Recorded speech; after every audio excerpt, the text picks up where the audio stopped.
Okay, so when you think about modern India, what's the first thing that pops into your head? For a lot of us, it's probably the big headlines, right? A booming economy, a tech powerhouse, a huge player on the global stage.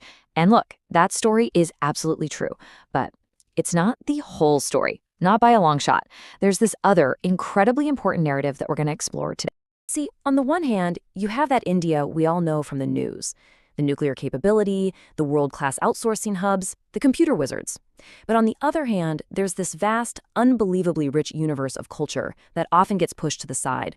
I'm talking about the vibrant colors of Bollywood cinema, the incredible rhythms of its music, the ancient stories told through folklore, and of course, the explosion of flavors in its food. This cultural tapestry, it's every bit as crucial to understanding modern India, maybe even more so. So to really dive into that other side of the story, we've got to get a handle on this term, popular culture. Now, it sounds pretty simple, right? But it's actually a deeply contested idea with a surprisingly complex and fascinating history. So let's just ask it straight up. What do we actually mean when we say something is popular culture? Is it just, stuff that a lot of people happen to like? Well, at its most basic level, yeah, pretty much. The simplest definition is right there. It's culture of people in general, for people in general. It's the stuff we all interact with in our daily lives, the things that are, popular. But this is where things get tricky. Because historically, that word popular carried a ton of baggage. For some people, it meant something good, something authentic that came from real people.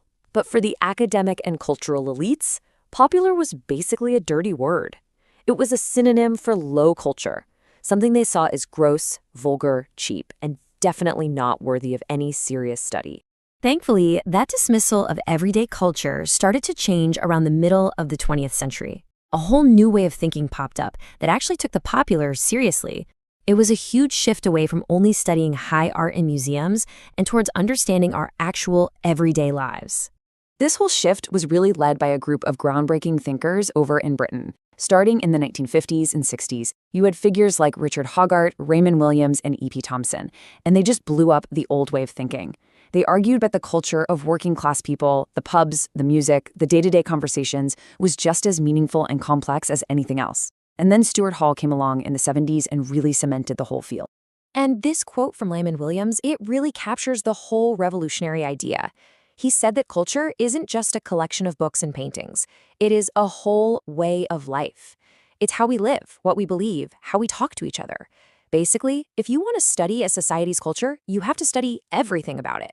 So, if culture is a whole way of life, where can you really see this idea in action?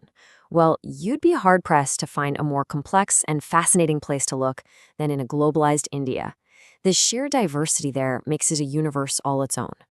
And you know what's wild? This isn't some new hot take.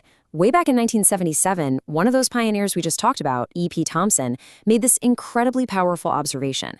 He saw that India's unbelievable diversity made it a crucial place for understanding how different cultures could live together and really shape the future of our entire world. And just to give you a taste of that complexity, try to wrap your head around this. The 1961 census, which was the last one to even try to record this, found around 3,000 different varieties of speech being used on a daily basis. 3,000! I mean, that is just a mind-boggling scale of cultural and linguistic diversity. And that diversity, it just explodes into everything. You've got these massive film industries like Bollywood, which churns out more movies than Hollywood, but then you also have thriving regional cinemas in dozens of other languages. You've got countless forms of music, dance, vibrant folk traditions, a booming TV scene, comics, fashion, sports, advertising, and, oh man, the food. It is just an incredibly rich and dynamic landscape. Now, as you can imagine, globalization has had a huge and really a two-sided impact on all of this. On the plus side, it's fueled the growth of a massive consumer middle class, giving more people than ever access to all kinds of media, fashion, and technology. But the flip side is that it's also deepened inequality, creating a digital divide that leaves hundreds of millions of people behind.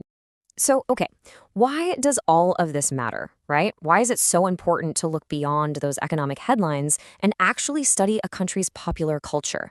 Well, because it offers us a completely new way of seeing the world. Because here's the kicker. It turns out even the economists, the people who have traditionally focused only on the numbers and figures, they're starting to agree. This quote from the historian David Landis just nails it. Culture makes all the difference.